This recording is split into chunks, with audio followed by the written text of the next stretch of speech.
Tradicionalmente, el Congreso fue bicameral. La Cámara de Diputados sesionaba en la Universidad de San Marcos y la Cámara de Senadores en el antiguo local de la Inquisición.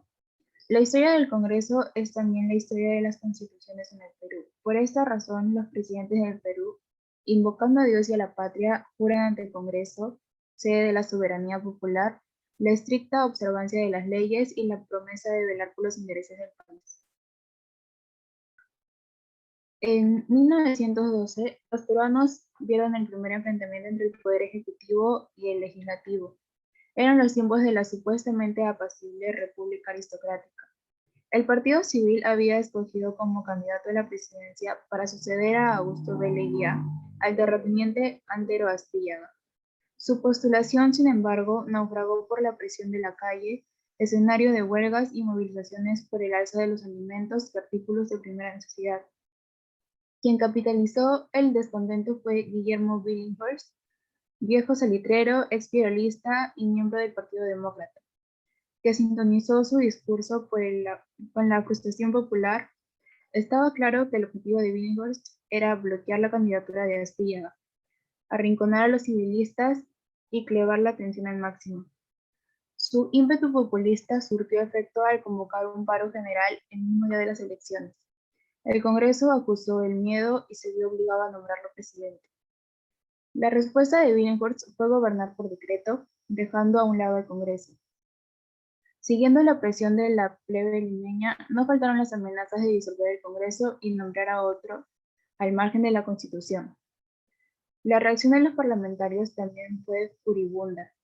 El diputado Augusto Durán, del Partido Liberal, redactó un acta solicitando la vacancia de la presidencia por razones políticas, morales y constitucionales. En 1930 fueron los resultados de las elecciones lo que desató la furia, pues el APRA no aceptó la derrota de Haya y denunció fraude, algo que nunca ocurrió. El líder aprista recibió 106.088 votos frente a los 152.149 de su contrincante. El hecho de no reconocer la legitimidad del nuevo presidente llevó la tensión al máximo y el primer escenario de la batalla fue el Congreso, especialmente en la Cámara de Diputados. El partido de Sánchez Cerro, la Unión Revolucionaria, tenía 64 diputados. Lejos de alcanzar la mayoría absoluta, los apristas, 23, y los 58 escaños restantes estaban divididos en varias agrupaciones políticas. Se inició la persecución del APRA, se cerraron sus locales, se clausuró su periódico, La Tribuna, y el 18 de febrero de 1932 fueron desaforados y deportados sus parlamentarios.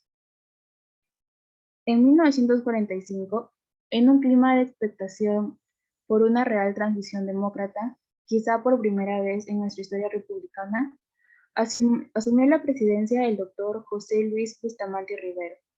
El problema fue que el nuevo mandatario había ganado las elecciones liderando no un partido, sino una alianza electoral muy frágil, una coalición salpicada de buenas intenciones llamada Frente Democrático Nacional, integrada por apristas, comunistas y algunas personalidades independientes con credenciales democráticas. Si bien un nuevo gobierno tenía mayoría parlamentaria, cada grupo que integraba el FDN llegó con su propia agenda. El APRA, por ejemplo, rechazó integrar el primer gabinete y escogió el papel de observador. En el fondo, estaba dispuesto a apoyar al Ejecutivo si es que se aceptaban todas sus propuestas. Ese fue el origen del impasse. En otras palabras, Haya tomaba las decisiones y Bustamante las implementaba. Esto trajo dura tensión entre ambos poderes, ejecutivo y legislativo, mientras el APRA impulsaba sus propios proyectos en el Congreso. Bustamante los acusó de sabotear la figura presidencial. De esta manera, el primer gabinete, presidido por Rafael Belaúnde Díaz-Canseco, renunció a los 6 meses. En estas circunstancias se dio la oportunidad de intentar formar un gabinete conversado, con la participación de ministros apristas. El APRA aceptó 3 carteras.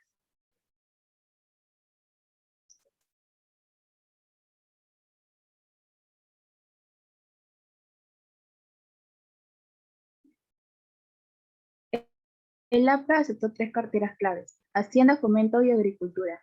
Ilusamente, Bustamante pensó que bajo esta nueva figura el APRA empezaría a colaborar con el Ejecutivo. El APRA continuó con sus propias iniciativas desde el Congreso y usó los tres ministerios como feudos propios. Exigía medidas de tipo populista para mejorar la situación de los grupos sociales más afectados, como el aumento de sueldos y un programa de subsidios a los artículos de primera necesidad. El resultado es que la inflación se disparó y el APRA, responsable de las medidas, culpó a Bustamante, dejándolo sin apoyo político. Esto sin mencionar el reparto arbitrario de alimentos implementado por el Ministerio de Agricultura, que generó largas colas y acusaciones de favorecer a los militantes apristas. El Congreso, por su lado, entró en receso, pues el Senado dejó de funcionar por falta de quórum. Los independientes no acudieron a las sesiones. Según la Constitución vigente, la de 1933, ambas cámaras debían reunirse en simultáneo, de lo contrario procedía el receso. Bustamante contempló convocar una asamblea constituyente. En 1963, un congreso intransigente y opositor fue el principal escollo de Belaúnde para cumplir sus objetivos. El partido de Haya se alió con el odrismo para formar mayoría parlamentaria, la coalición APRA-1, y entorpeció todo intento de reforma. Bajo el reclamo altanero de primer poder del Estado, arenga de inspiración aprista, la coalición mayoritaria le restaba importancia a Belaúnde, como años antes a Bustamante. La Cámara de Diputados, por su lado, se dedicó a interpelar y censurar ministros. De 1963 a 1968 fueron censurados un presidente del Consejo de Ministros, Óscar Trelles, tres ministros de Educación, Francisco Miro Quesada, José Navarro Grau y Carlos Cueto Fernandini. Dos de Gobierno, Javier Alba Orlandini y Luis Loaiza.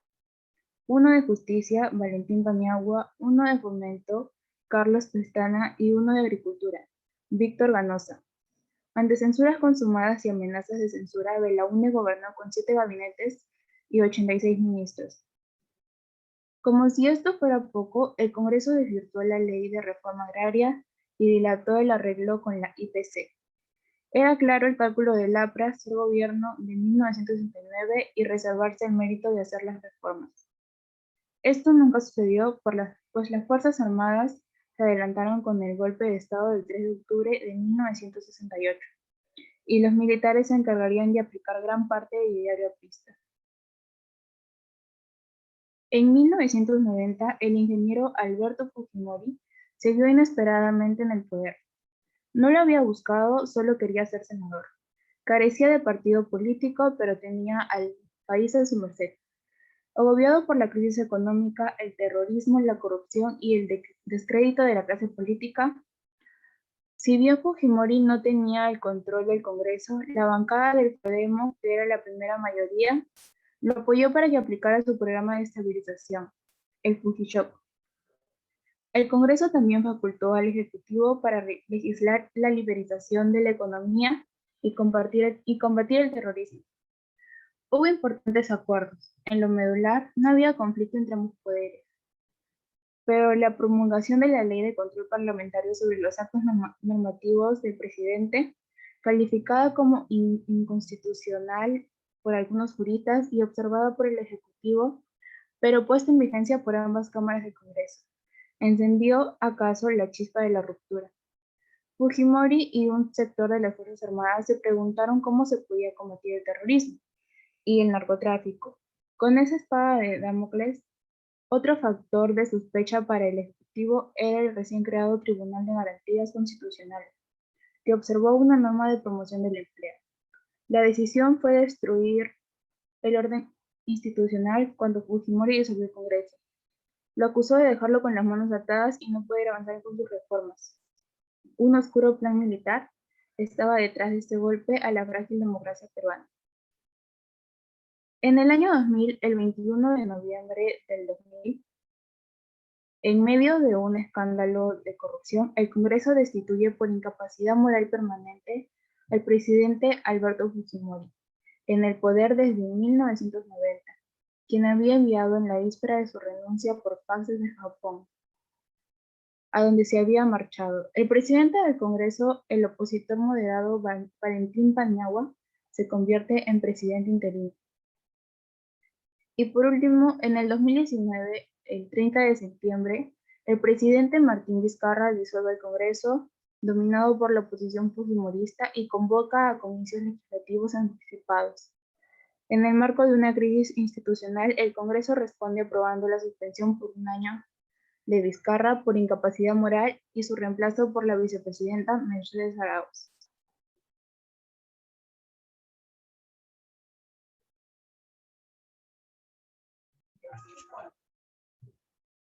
Y ahora le hago el pase de las conclusiones a mi compañera Verónica Pérez.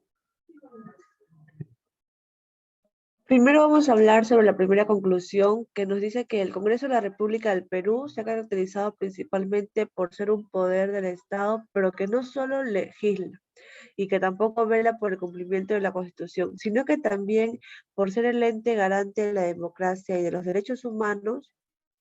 Al tener conocimiento de los estudios realizados, el presidente trabajó de investigación que se realizó. Se puede deducir también que la importancia que tiene el poder legislativo en el desarrollo económico, tanto como social en la República del Perú, en las diferentes constituciones que existieron y que se fueron también modificando o de una manera derogando a lo largo del tiempo. Se muestran también las características principales del Parlamento.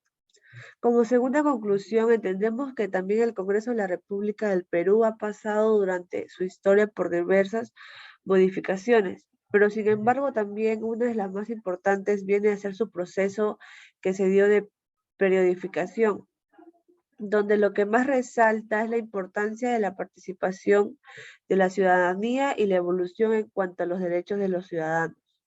Y por última conclusión, tenemos el enfrentamiento entre poderes del Estado dentro de la defensa de la ciudadanía.